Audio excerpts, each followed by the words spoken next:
हेर्नुहोस् हामीहरू गोसाइकुण्डमा अहिले आइपुगेका छौँ। यो रमणीय दृश्य गोसाइकुण्डको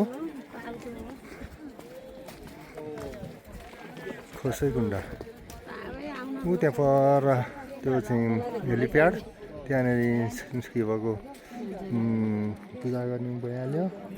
त्यहाँनिर शिवको मन्दिर हुनुहुन्छ। यहाँ गोसाइकुण्डमा त्यो बेलुन भन्दा चाहिँ उतापट्टि नजानु भनेका छन्।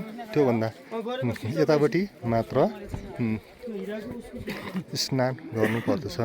अब हामीहरू त्रिशुल धारा अवलोकन गर्नको लागि जाँदैछौँ। त्रिशुल धारा चाहिँ त्यो सेतो सेतो पानी आइरहेको देख्नु भएको छ नि, त्यही हो। अब चाहिँ हामी यहाँ गोसाइकुण्डको महादेवको मन्दिरमा आइपुगेका छौँ। यता यहाँ महादेवको मन्दिरको अवलोकन गर्नुहोला। उहाँ तलदेखि आउँदाखेरि यहाँ एकदम गाह्रो भएको छ। स्याम एकदम भइरहेको छ। हेर्नुहोस्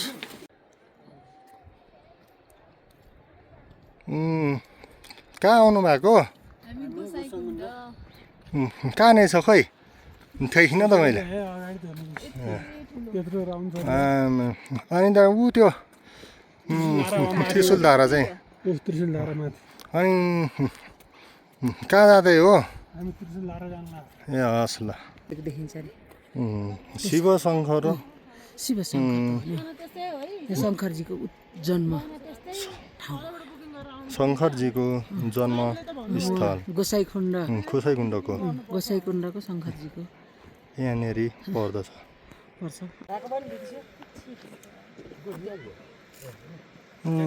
के गर्दैछौ सङ्गीता तिमी?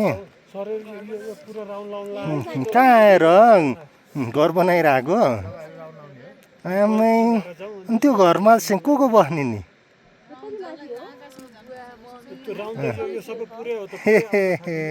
अनि त्यो हामी सबैजना अड्छौँ र? ए हस् हस्। शङ्करजीको घरमा सबैजना अट्नुहुन्छ।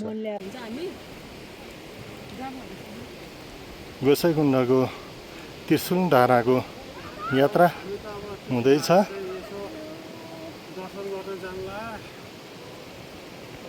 त्रिशुल धाराबाट चाहिँ यहाँनिर छलङ जल धारा आइरहनु भएको छ। गोसाइकुण्डको यो एक झलक।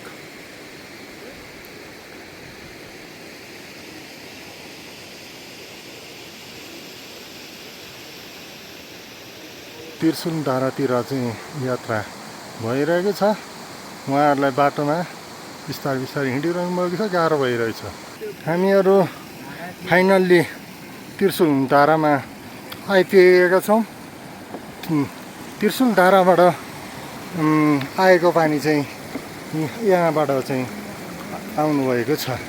त्रिशुल धारा अहिले चाहिँ त्रिशुल धाराको यो 3 धारा यसरी बनाइएको छ। ओम नमः शिवाय जय। हेर्नुहोस् अहिले भर्खर यहाँनिरको मौसम एकदम राम्रो थियो। अहिले यहाँनिर सबै हुस्सुले चाहिँ एकदम ढाकिएको छ। धन्न हामीहरूले सही समयमा एउटा सानो भिडियो खिच्न पायौँ। त्रिशुल धाराबाट आएको पानीको जलको चाहिँ अवलोकन गर्नलाई चाहिँ यहाँ फेरीमा चाहिँ जाँदै हुनुहुन्छ। ल हेर्नुहोस् कस्तो राम्रो यहाँनिर मनोमोहक दृश्य छ। ल हेर्नुहोस् गोसाइकुण्डको महाभारत पर्वत। ल हेर्नुहोस् कस्तो सुन्दर दृश्य छ यहाँ। ल हेर्नुहोस् अहिले भर्खर यहाँनिरको मौसम एकदम फोहोर भएको थियो र अहिले एकैछिनमा सफा देखिएको छ। हामीहरू त्रिशुल धाराको दर्शन गरेर तलतिर आइसक्यौँ। हाम्रा टोलीहरू अब गोसाइकुण्ड लाई चाहिँ एक राउन्ड हान्ने भनेर चाहिँ तम्सी रहनुभएको छ र उहाँहरूको यात्रा सुरु भएको छ। हेर्नुहोस् अब यात्राको क्रम जारी भएको छ। यहाँनिर एकजना भक्तजन शिवजीलाई खोजीमा हुनुहुन्छ। बाटामा जाँदा जाँदा हामीहरूले सुन्दर फुलहरू देख्छौँ। हाम्रा दुईजना टोलीहरू उहाँ पुगिसक्नु भएको छ। यात्राको क्रममा गोसाइकुण्डमा बिचुमा दीप प्रज्वलन भइरहेको हामी एक झलक देख्न सक्छौँ। हाम्रा टोलीहरू कता पुगे ल हेर्नुहोस्, उहाँ पुगिसक्नु हो। यात्राको क्रममा उकाली ओह्राली गर्दै हामी यहाँसम्म आइसक्यौँ। ल हेर्नुहोस्, हामीहरू उहाँदेखिको यात्रा अहिले यहाँसम्म आयो। यहाँनिर भक्तजनलाई सजिलो होस् भनेर चाहिँ बिचमा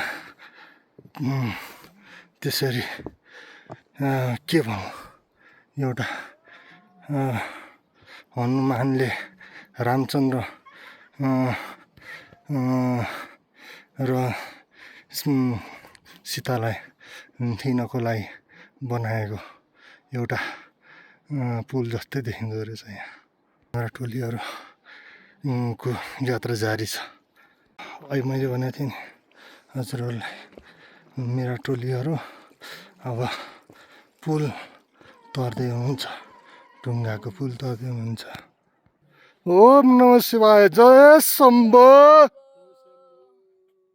हजुरहरू के गर्दै हुनुहुन्छ अहिले?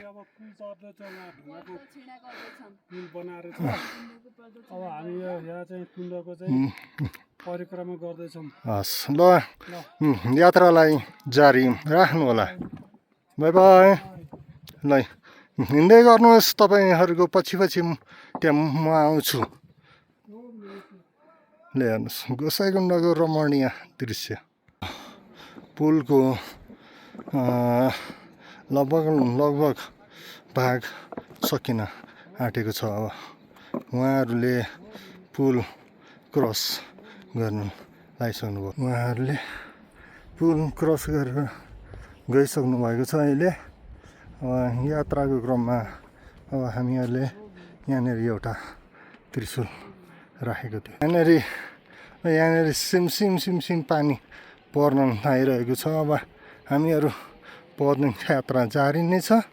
यो गोसाइकुण्डको परिक्रमा जारी भएको छ।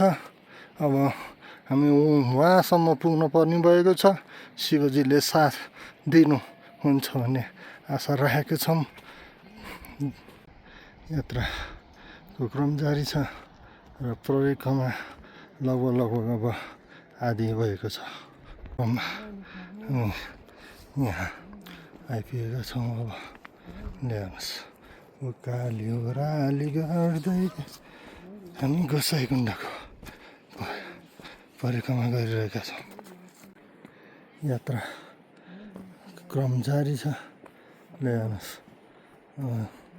उकाली ओह्राली यस्तो भन्ज्याङ ठुल्ठुला ढुङ्गाहरूलाई चढ्दै अब हामी गइरहेका छौँ। वाह, एकचोटि यता हेरिदिनु त। अहिले गोसाइकुण्डको परिक्रमा कस्तो भइरहेको छ?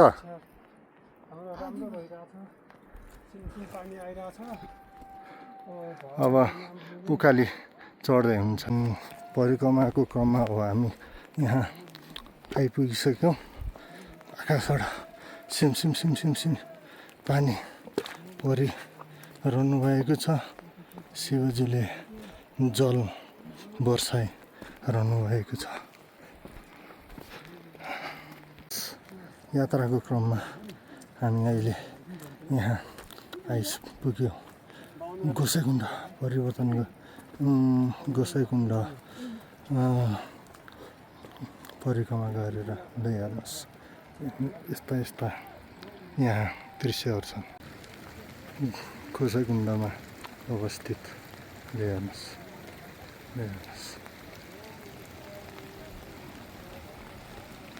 अब लगभग परिक्रमा सकिन आँटिसकेको छ हामीहरूको हजुरहरूलाई पुरा परिक्रमा देखाइरहेको छौँ पानी अहिले यहाँ बर्सात ठुलो भइरहेको छ मलाई यहाँ भिडियो खिच्न पनि गाह्रो भइरहेको छ गोसाइकुण्डको पानी यहाँबाट चाहिँ निकासी छ ल गोसाइकुण्डको परिक्रमा अब लगभग हामीहरूको सकिन आँटिसकेको छ हजुरहरूलाई केही कुराहरू उहाँहरूले भन्नुहुन्छ अहिले परिक्रमा सकिन आँटिसक्यो हामीहरूको हेर्नुहोस् चिडिया उक्लिएर उहाँहरू गइरहनु रहेछ मलाई यहाँ भिडियो खिच्न पनि गाह्रो भइरहेको छ परिक्रमा गर्दाखेरि हामीहरूको परिक्रमा गोसाइकुण्डमा एक परिक्रमा सम्पन्न भएको छ हामीहरूले एक परिक्रमा गऱ्यौँ सक्ने भक्तजनहरू आउनु होला नसक्ने भक्तजनहरूले यही परिक्रमाको भिडियो हेरेर भगवानको दर्शन गर्नु होला